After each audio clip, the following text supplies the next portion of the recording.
that word for it, actually. I think it is important. And of course, the fact that we've got so much what you call spectacle available to us now must be an expression or manifestation of something. It didn't just happen by magic. I wonder if we collectively are more trying to numb ourselves out, perhaps.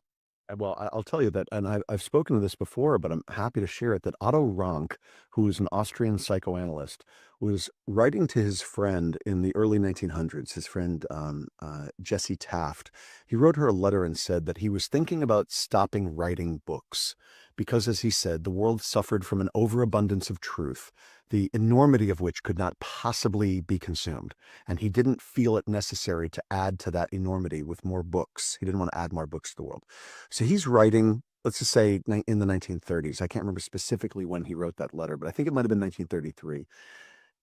He was talking about books, meaning there were too many books in the world.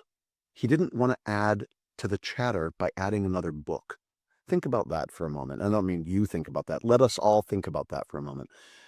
There were too many books and therefore too much chatter in the world.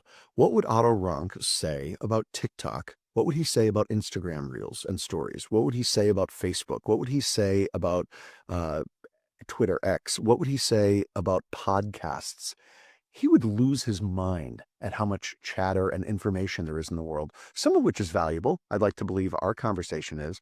But to those who have no idea what this conversation is and are not actively listening to it, it's literally just another piece of content in the world that they will find, scroll past, be confused by, or engage with. We are creating so much content for so many different reasons, and sometimes to our detriment because it's just volume of content. And also the intentionality behind it sometimes is it's meant to sell us things, right?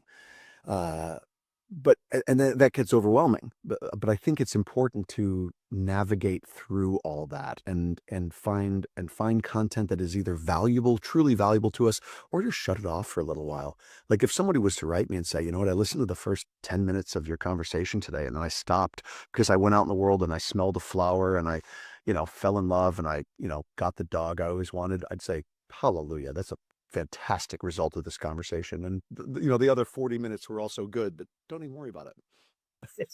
You can listen to the other 40 minutes when you're out walking the dog with your beloved. That's exactly right. You're on sort of headphones where you've got one, you've got the thing. Yeah. With only one ear so that the other is actually listening to life as it happens. But excellent. Yes, exactly. Best of both worlds. I love that.